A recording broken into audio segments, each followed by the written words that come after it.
السلام علیکم ورحمۃ اللہ وبرکاتہ۔ ناظرین گرامی، میں محمد الطاف احمد، رکن جماعت اسلامی ہند، کارخانہ گڈھا کریم نگر۔ آج آپ تمام حضرات کے سامنے ہمارے آج کے مہمان خصوصی جناب تنویر الحق صاحب کے ساتھ میں یہاں پر موجود ہوں۔ اس سے پہلے کہ ہم اپنی بات کا آغاز کریں، میں کچھ مختصر سا تعارف آج ہمارے مہمان جناب تنویر الحق صاحب کا تعارف آپ کے سامنے دیتا چلوں کہ آپ کا تعلق بیسیکلی آئی ٹی انجینئر ہے۔ آپ ایک ملٹی نیشنل کارپوریشن کے اندر الحمدللہ آپ کوالٹی ایشورنس مینیجر کی حیثیت سے کام بھی خدمات بھی انجام دے رہے ہیں۔ اس کے ساتھ ساتھ زکوٰۃ سینٹر انڈیا حیدرآباد یونٹ کے جنرل سیکریٹری بھی ہیں، اور آج کریم نگر کے اندر آپ کی آمد اسی مقصد سے اور اسی مناسبت سے ہوئی کہ کریم نگر کی سطح پر بھی زکوٰۃ سینٹر انڈیا کی ایک شاخ، ایک برانچ یہاں پر قائم کی جا رہی ہے۔ تو میں اپنی بات کو آگے بڑھاتے ہوئے میں محترم مہمان سے یہ پوچھنا چاہوں گا تاکہ ہمارے جتنے ناظرین ہیں ان تک یہ پیغام پہنچ سکے کہ زکوٰۃ سینٹر انڈیا کا قیام کب ہوا، اس کے کیا اغراض و مقاصد ہیں، اور اس کے استفادہ کنندگان یا بینیفیشری جتنے ہیں اس کی کچھ تفصیلات ہمارے ناظرین کے لیے آپ دیتے چلیں۔ السلام علیکم ورحمۃ اللہ وبرکاتہ۔ بڑی خوشی ہوئی حیدرآباد سے کریم نگر کی اس زکوٰۃ سینٹر انڈیا کریم نگر یونٹ کا افتتاح میں حاضر ہونے کا موقع ملا ہے۔ زکوٰۃ سینٹر انڈیا الحمدللہ 2022 میں قائم ہوا۔ انیشیلی یہ 10 مقامات سے آغاز ہوا، الحمدللہ اب 27 مقامات پہ کام کر رہا ہے۔ خاص طور پہ تلنگانہ میں حیدرآباد اور نظام آباد 2022 سے کام کر رہا تھا، اب الحمدللہ اس سال سے محبوب نگر، سنگاریڈی، کریم نگر، ورنگل میں انشاءاللہ الحمدللہ آغاز ہو چکا ہے۔ جہاں تک اس کا کام کا جو طریقہ کار ہے وہ بالکل اجتماعی زکوٰۃ کا نظم قائم ہو اور اس کے ذریعے سے ملت کے اندر سیلف ریلیونٹ ہو، collective efforts towards self relevant امہ، یہ اس کا ویژن ہے۔ الحمدللہ ہم ان لوگوں کو کنونس کرتے ہیں جو زکوٰۃ اپنی طور پہ دیتے ہیں، انڈیویجولی کچھ ریشن بانٹ دیتے ہیں، کچھ کپڑے بانٹ دیتے ہیں، ان تک پہنچتے ہیں اور اجتماعی زکوٰۃ کے فائدے اور پھر اس کا سکسیس جو ہمارے پاس ہے ایک لمبا خاصا سکسیس سٹوریز ہیں اس کو بتا کر کنونس کرتے ہیں کہ آپ ہمیں دیں۔ ہم اس کو باضابطہ ایک سینٹرلائز طریقے سے جمع کرتے ہیں اور پھر اپلیکیشنز کال فال کرتے ہیں، ان کا انٹرویو ہوتا ہے، ان کے کاروبار کی وزٹ کرتے ہیں، اس کے بعد ایک اپروول کمیٹی ہوتی ہے، اس کے بعد اپروول ہوتا ہے۔ ایک دفعہ زکوٰۃ کی اماؤنٹ دینے کے بعد ہمارا کام ختم نہیں ہو جاتا، وہاں سے پھر دوسرا مرحلہ شروع ہوتا ہے کہ آیا کہ وہ زکوٰۃ کی رقم لے کے اس طریقے سے کام کر رہے ہیں یا پھر نہیں کر پا رہے۔ فالو اپ میں بھی رہنا چاہیے۔ جی، فالو اپ ہوتا ہے، ان سے باضابطہ وزٹ کرتے ہیں، ان کی مدد کرتے ہیں، پھر ان کی تعاون کرتے ہیں، ان کی ٹریننگ ہوتی ہے۔ جی، گویا مانیٹرنگ اینڈ مینٹرنگ، مانیٹر بھی کرتے ہیں اور مینٹرنگ بھی کرتے ہیں۔ ان کو اکاؤنٹس کیسا رکھنا چایے، پروفٹ کیسا کیلکولیٹ کرنا، سوشل میڈیا میں پروموٹ کیسا کرنا، اکاؤنٹ کیسا کھولنا، اور خاص طور پہ سوشل میڈیا پروموشن کی طرف بھی ہم کئی ورکشاپس کیے ہیں۔ ابھی ریسنٹلی ایک ورکشاپ ہوا ہے۔ جیسے آپ نے بتایا کہ 2022 کے اندر جو ہے نا زکوٰۃ سینٹر انڈیا کا قیام عمل میں آیا، تو اس وقت سے لے کے 2025 دسمبر تک تقریباً 3-4 سال کا عرصہ مکمل ہو چکا۔ تو اس عرصے کے اندر جو ہے نا اس کے بینیفیشریز کی تعداد کتنی ہے، کتنے لوگ جو ہے نا اس سے مستفید ہیں؟ الحمدللہ اب تک 4723 افراد اس سے بینیفٹ ہو جائیں۔ تو زکوٰۃ کے مستحقین کی درست نشاندہی کے لیے آپ کا ادارہ موجودہ حالات میں کون سا عملی طریقہ اپناتا ہے؟ کیونکہ کہیں ایسا نہ ہو جائے کہ غیر مستحق افراد تک، کیونکہ آج کل فراڈ کا زمانہ ہے، دجالی فتنوں کے اندر جو ہے نا ہم گر جاتے ہیں، تو ایسی صورت میں جو ہے نا ادارے کے تحت کون سی حکمت عملی کو اپنایا جاتا ہے؟ زکوٰۃ کے اپلیکیشن کو اسکروٹنی کرنے کے 3 لیولس ہیں ہمارے۔ جی، اچھا۔ پہلا لیول ان سے ٹیلی فونک کانورزیشن ہوتا ہے کہ وہ اپلیکیشن آنے کے بعد میں اس ٹیلی فونک کانورزیشن میں ہمارے پاس ایک 10% لوگ اسکروٹنی ہو جاتے ہیں۔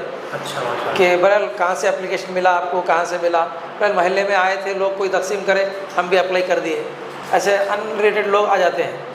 پھر ان میں سے سارٹ کرنے کے بعد پھر انہیں انوائٹ کیا جاتا ہے انٹرویو کے لیے۔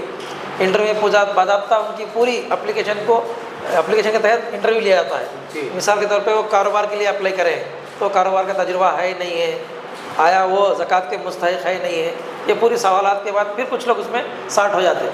اس کے بعد تھرڈ لیئر جو ہے ہم وزٹ کرتے ہیں ان کے گھر پہ، ان کے دکان پہ جہاں بھی ہے، اس کے اڑوس پڑوس میں کاروبار کے، ان کی تحقیق بھی ہو جاتی۔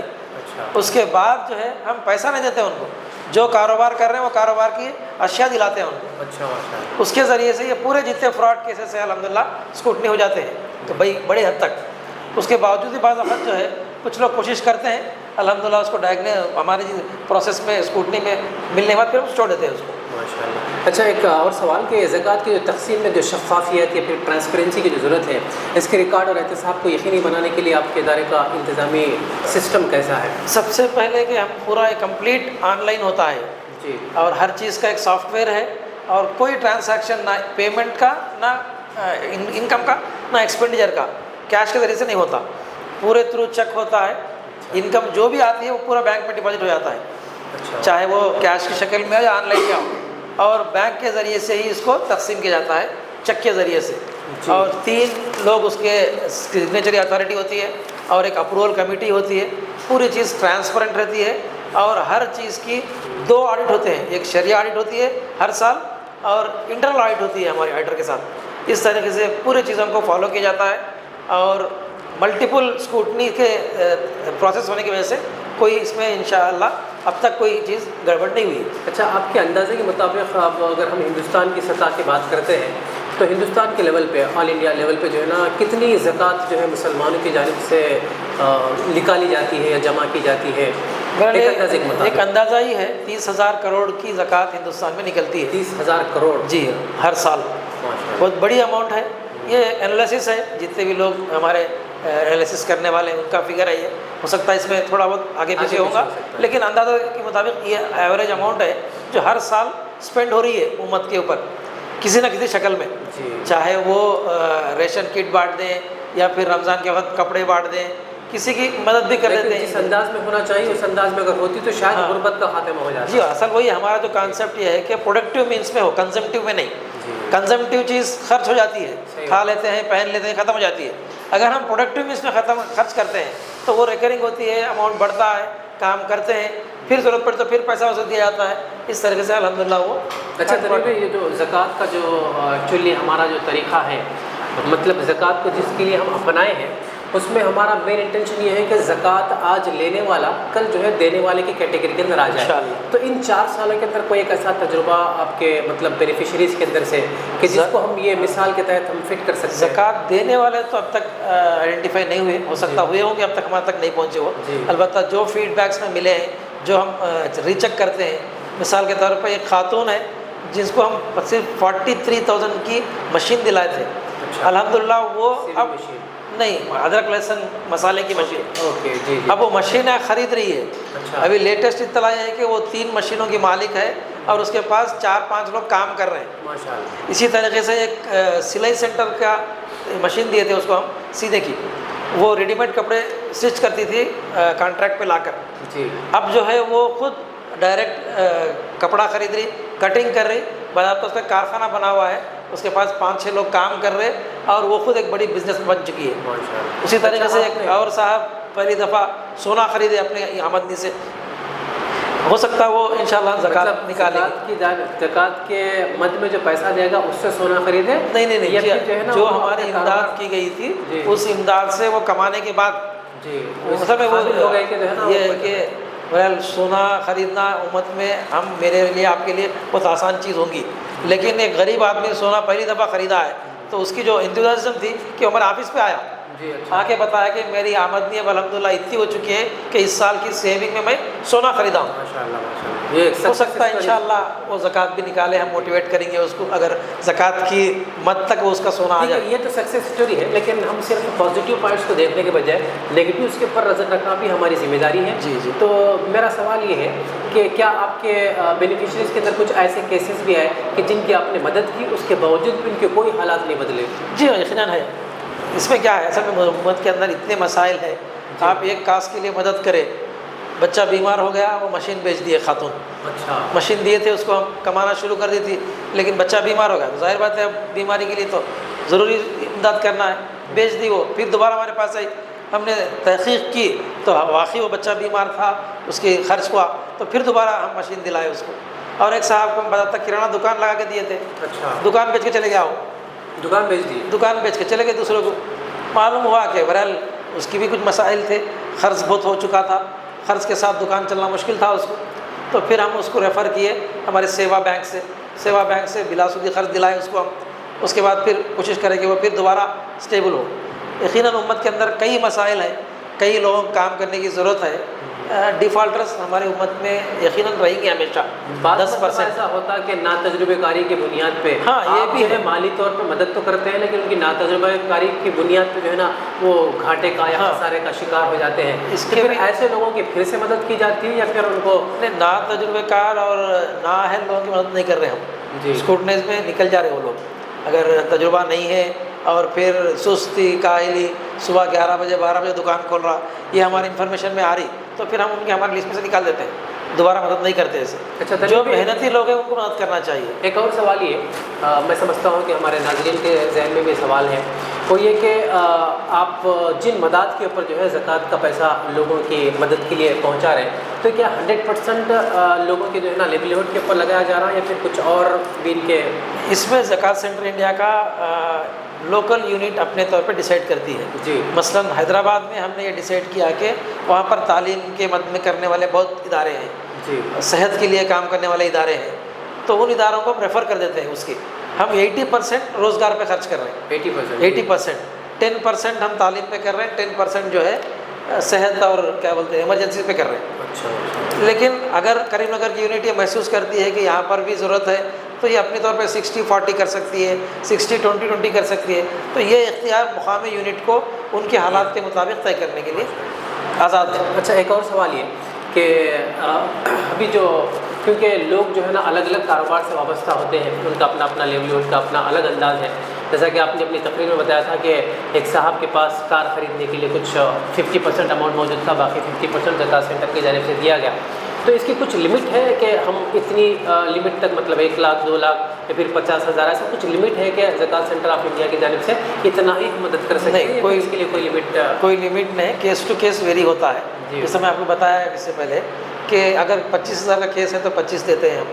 ایک کو 1 لاکھ کی ضرورت ہے تو 50 ہم دیے، 50 سیوا سے دیے. یہ کار کی جو مثال میں آپ کے سامنے دیا کہ وہ ضرورت مند تھے، بالکل قریبی ان کے رشتہ دار اس کو اسپانسر کیے تھے 50%. جب ہم یہ کیس رکھا ہمارے ایک ڈونر کے سامنے تو ایک سنگل ڈونر 50% اماؤنٹ دے دیے. اچھا. زکوٰۃ سینٹر ڈائریکٹ اپنے اس میں نہیں دیے، وہ ہمارے ڈونر بولے کہ یہ کیس میں اسپانسر کرنا چاہ رہا ہوں. Of the record? نہیں، ریکارڈ میں آتا ہے وہ آن دی ریکارڈ، لیکن ہم دکھاتے ہیں ڈونر کو، جو زکوٰۃ دینے والے ہیں ان کو بتا دیں کہ یہ کیس ہے. اگر آپ اکیلے دے لیتے ہیں اس کو تو ایسے کئی ہیں. صحیح بات. ایک صاحب ہے کہ وہ ان کے رشتہ داروں کو مدد کرنا چاہ رہے تھے لیکن وہ چاہ رہے تھے کہ زکوٰۃ سینٹر کے تھرو جائے. اچھا. ہمیں آ کے پیسے دیے، ہم وہ پورا ان کا تعاون کرے، جو رقم وہ دیے تھے پوری رقم ان کو اس پہ خرچ کیے. آپ نے اپنی تقریر کے اندر کراؤڈ فنڈنگ کا ایک لفظ استعمال کیا تھا، وہ ذرا کیا ہے اس کی تھوڑی سی وضاحت؟ کراؤڈ فنڈنگ وہی چیز ہے، ایسا کوئی اسپیشل کیس آ جائے، کسی کی ضرورت 1 لاکھ 1.5 لاکھ 2 لاکھ 3 لاکھ کی ہے اور وہ واقعی ڈیزرونگ ہے تو اس کو بتاتا اس کا کیس پورا پٹ اپ کیا جاتا ہے اور اس کو سوشل میڈیا میں پروموٹ کرتے ہیں. ہمارا ایک بڑا نیٹ ورک ہے سوشل میڈیا میں جس کے اندر اس کو ڈالتے ہیں اور لوگ ڈائریکٹلی زکوٰۃ سینٹر کے اکاؤنٹ میں اس کیس کے تحت اس ایک مد میں اسپانسر کرتے ہیں. ایسے کئی بڑے بڑے کیسز کیے ہیں، 1.5-2 لاکھ 3 لاکھ کے بھی. اچھا. تو سال میں 2-3 ایسے کیسز ایک یونٹ سے ہوتے ہیں. سب جگہ سے نہیں ہے، جہاں جہاں پاسبل ہے وہاں پہ کر رہے ہیں اور کیس اچھا رہا، لوگوں کو پسند آ گیا تو پھر وہ لوگ اسپانسر کرتے ہیں اس کو. نہیں، واقعی کام تو الحمدللہ اتنا بہترین ہے کہ جو صاحب استطاعت ہے وہ یقیناً جو ہے نا آگے آئے گا. تو تنویر میں ایک اور سوال یہ ہے کہ جیسا کاروبار شروع کرنا یا پھر اپنے پیروں پہ کھڑے ہونا یا خود کفیل بن جانا، انڈیپینڈنٹ بن جانا، تو یہ چیزیں تو اپنی جگہ پہ ہیں لیکن آج ہمارے معاشرے کی حالت یہ ہے کہ بہت سے لوگ ایسے ہیں جو مقروض ہیں، تو قرضوں کی ادائیگی کے لیے بھی جو ہے نا زکوٰۃ سینٹر آف انڈیا کی طرف سے کچھ مدد کی جاتی ہے کہ پھر سے ہے خود کفیل بنانے کی طرف جو ہے جیسا آپ نے بتایا کہ فی الوقت تو قرض کا معاملہ بھی ہم ٹیک اپ نہیں کریں. ہم کوشش کر رہے ہیں کہ سیوا کے تھرو حل ہو جائے. جہاں جہاں سیوا ہے وہاں سے لون لے، وہ اپنا قرض ادا کرے. لیکن اب تک ہم ایسے کیس نہیں لیے. اب تک فوکس ہمارا روزگار پہ ہے، جلد سے جلد کمانے کا رہتا ہے. مداد کے اندر ایک مت میں یہ بھی سمجھتا ہوں کہ قرضوں کی ادائیگی کے لیے بھی جو ہے اس کو استعمال کیا جا سکتا ہے. پورے وہ مد میں تو زکوٰۃ میں تو خرچ کیا جا سکتی ہے لیکن اب تک ایسا کیس ہمارے پاس آیا بھی نہیں، ہم اس کو انکریج بھی نہیں کریں. اچھا.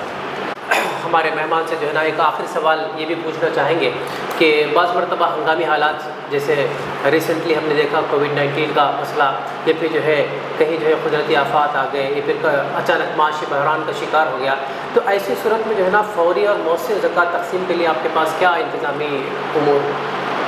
یہ ہنگامی حالات میں تو الحمدللہ پوری امت ایک دم اس پہ تعاون کرنے کے لیے تیار ہوتی ہے. جی جی. تو امت کے کئی ادارے کام کرتے ہیں, اس کے ساتھ زکوٰۃ سینٹر انشاءاللہ اسی وقت کام کریں گی.